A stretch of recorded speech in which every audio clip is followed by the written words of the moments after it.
Break के बाद स्वागत है आपका सी न्यूज भारत में। वक्त हो चुका है मध्य प्रदेश और छत्तीसगढ़ बुलेटिन का, जिसमें बात करेंगे भोपाल में बैरागढ़ चिरायु अस्पताल के सामने हुए एक्सीडेंट की और धार में सावित्री ठाकुर के मंत्री बनने पर मनाए गए जश्न की और दुर्ग में निशुल्क स्वास्थ्य शिविर के हुए आयोजन की। ऐसी तमाम खबरों पर विस्तार से होगी चर्चा। खबर भोपाल से है, जहां आर्थिक तंगी से जूझ रहे वक्फ बोर्ड अब अपनी जमीन को नीलाम करेगा और लीज पर देगा। वक्फ बोर्ड के अध्यक्ष सनवर पटेल ने बताया कि वो बोर्ड की 5000 हेक्टेयर से ज्यादा कृषि भूमि को नीलाम कर उसे लीज पर देंगे। सनवर पटेल ने बताया कि ये प्रक्रिया जून में मानसून से पहले होनी थी, लेकिन आचार संहिता के कारण अब आने वाले दिनों के मध्य प्रदेश और बोर्ड भोपाल के कार्यालय से ही प्रक्रिया शुरू कर दी जाएगी। वहीं ये पूरी कवायद वक्त की जमीनों को बेचने के लिए तो नहीं की जा रही। इस प्रश्न के जवाब में सनवर पटेल ने बताया कि वक्त की कोई भी संपत्ति बेची नहीं जा सकती, बल्कि नीलाम करके इसका प्रयोग किया जा सकता है। सर, वक्फ बोर्ड की जमीनों का क्या मामला है? देखिए, मध्य प्रदेश वक्फ बोर्ड एक बड़ा बोर्ड है और बोर्ड में 14,986 वक्फ स्टेट्स हैं और प्रदेश भर में 5,000 हेक्टेयर से अधिक संपत्ति हमारी कृषि भूमि के रूप में है। और उन कृषि भूमियों से जो नीलामी से पैसा आता है सालाना, वो पैसा ना के बराबर आता है। मध्य प्रदेश वक्फ बोर्ड में लगभग जीरो जैसी स्थिति है। और जब वाकिफ ने अपनी संपत्ति को वक्फ किया तो इसलिए क्या है कि उससे जो आमदनी होगी वो परोपकार पर खर्च हो, गरीब ज़रूरतमंदों के काम आए। लेकिन जब पैसा आता ही नहीं है तो गरीब ज़रूरतमंदों के काम कैसे आए?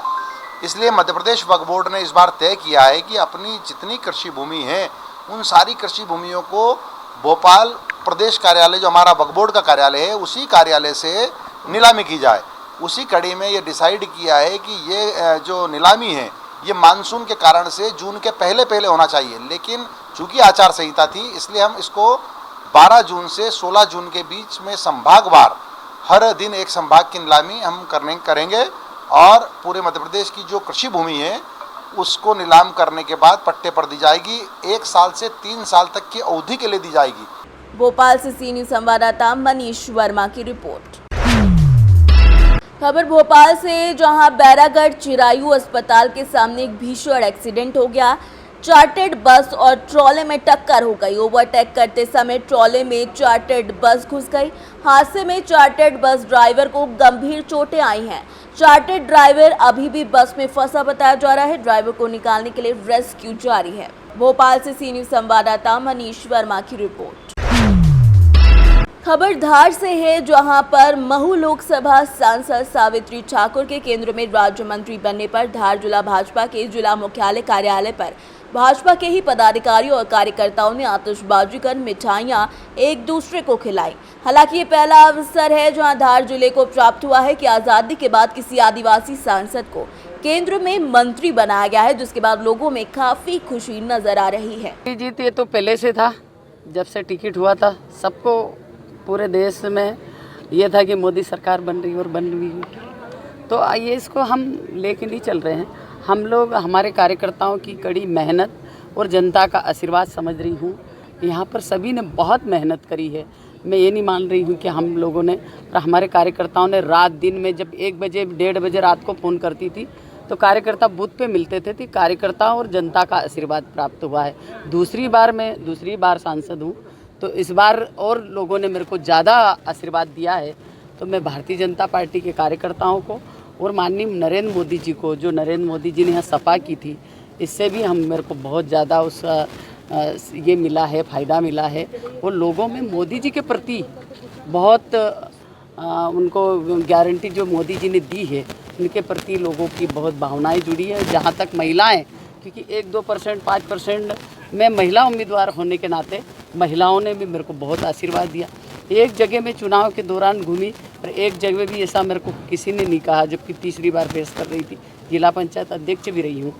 तो इस बार मेरे को लोगों ने भरपूर आशीर्वाद दिया और उनकी जो आशाएं मेरे से हैं वो मैं पूरी करूँगी। सबसे पहले मेरा ये है कि धार, हम हर बार ये कहते हैं अभी गति से काम चल रहा है और सबसे पहले मेरा रहेगा कि रेलवे यहाँ धार में लाएँ हम। और एक है जो हम, एक पूरा ज़िला बहुत बड़ा है, आदिवासी ज़िला है और वहाँ पर एक नवोदय विद्यालय है, यहाँ पर और आए, इसका मैं प्रयास करूँगी और ज़्यादा बच्चों की शिक्षा मिले और स्वास्थ्य ठीक हो लोगों का, उसके प्रति हमारी चिंता रहे। मैडम, मनावर भाजपा का गढ़ रहा है और वहाँ से जो परिणाम सामने आ रहे हैं वो कांग्रेस के पक्ष में लगातार जा रहे हैं। क्या गुटबाजी के चलते इस तरह से हुआ है? नहीं, देखो वहाँ का उम्मीदवार है, हम इस चीज़ को नहीं भूलें। उसके बाद भी मैं इतने वोटों से वहाँ से उनको वो करा है, 8,500 से वो जीते हैं, तो वहाँ का स्थानीय उम्मीदवार होने का भी उसको फ़ायदा मिला है, ये हम कह सकते हैं। गुटबाजी नहीं है, सभी ने साथ दिया। जब भी मैं यहाँ तक आई हूँ, सभी कार्यकर्ताओं ने और सभी नेताओं ने मेरा साथ दिया है इसमें। धार से सी न्यूज़ संवाददाता प्रकाश जोशी की रिपोर्ट। खबर दुर्ग से है, जहां श्री रामचंद्र फाउंडेशन के तत्वावधान गुलाटी नर्सिंग होम में फ्री मेडिकल कैंप का आयोजन किया गया। मेडिकल कैंप पूरी तरीके से निःशुल्क था, जिसमें मेडिकल कैंप में नेत्र मेडिसिन विभाग, दंत विभाग, कान नाक गला हड्डी रोग विशेषज्ञ, महिला रोग विशेषज्ञ और त्वचा संबंधी विशेषज्ञ उपलब्ध थे। यहाँ लोग अपनी विभिन्न तकलीफों के बारे में उचित परामर्श लेकर संभावित हुए। कार्यक्रम की संचालक मानसिक गुलाटी ने बताया कि कैंप विशेष रूप से जागरूकता के बारे में ही था। इस बारे में फाउंडेशन की संचालक ने बताया कि समय समय पर संस्था द्वारा निःशुल्क कैंप का आयोजन किया जाता है ताकि आम जनता को इसका लाभ पहुंच सके। हमको एक्सरसाइज कितनी ज़रूरी हो गई, क्योंकि मोबाइल के युग में एक्सरसाइज बहुत मार खा रही है हमारी। हम पुराने जो पौराणिक हमारी किचन में जो चीज़ें होती थी, उपकरण, वो निकल गए हैं। सिलबट्टा निकल गया, अपनी मिक्सी आ गई, कपड़े धोने की मशीन निकल गई और बहुत सारी चीज़ें हम खड़े खड़े कर रहे हैं। हमारी उठक बैठक हो ही नहीं रही, करीब करीब नीचे बैठना हमने छोड़ ही दिया है। उसके कारण भी कई तकलीफ़ें आज हम सफ़र कर रहे हैं। तो उन चीज़ों में महिलाओं के साथ में, एक पुरुषों के साथ में भी एक हर पूरे स्वास्थ्य में पूरी बॉडी को लेकर के एक चिंतन हुआ और साथ में दवाइयाँ और इन्वेस्टिगेशन, हीमोग्लोबिन, ब्लड शुगर वगैरह जो बेसिक नीड्स होती हैं, और सभी विशेषज्ञ सलाह दे रहे हैं अपनी। मेरे को कॉन्स्टिपेशन का प्रॉब्लम जो इन दिनों हो रहा है, थोड़ा मौसम जो बार बार चेंज हो रहा है और कभी हम बाहर का खा लेते हैं, तो रमेश चंद्र फाउंडेशन द्वारा जो यहाँ पे निःशुल्क कैंप लगा है, मैं यहाँ पे चेकअप के लिए आया हूँ और डॉक्टर्स बहुत अच्छे से यहाँ पे ट्रीट कर रहे हैं और सारे मेडिसिन के सारे रोगों के डॉक्टर यहाँ पे अवेलेबल हैं और बहुत अच्छा कैंप है। तो जिसको भी अगर तकलीफ़ है तो ऐसे कैंप में आप ज़रूर आइए, बहुत अच्छे डॉक्टर्स हैं। गौरव बजाज, दुर्ग। छत्तीसगढ़ के दुर्ग से सी न्यूज़ संवाददाता लोकेश साहू की रिपोर्ट। खबर इंदौर से, जहां सुप्रसिद्ध हनुमान मंदिर पितृ पर्वत पर रविवार को एक अनोखा चमत्कार देखने को मिला। हनुमान जी के सामने लगी प्रसाद की थाली को अचानक एक बंदर आकर ग्रहण करने लगता है। मानो ऐसा लगता है कि हनुमान जी स्वयं आकर प्रसाद ग्रहण कर रहे हैं। ऐसा देख हजारों भक्त नतमस्तक हो गए। इंदौर से सी न्यूज़ संवाददाता अंकित खरे की रिपोर्ट। फिलहाल के लिए मध्य प्रदेश और छत्तीसगढ़ बुलेटिन में बस इतना ही। देश दुनिया की बाकी खबरों को जानने के लिए आप देखते रहिए सी न्यूज़ भारत।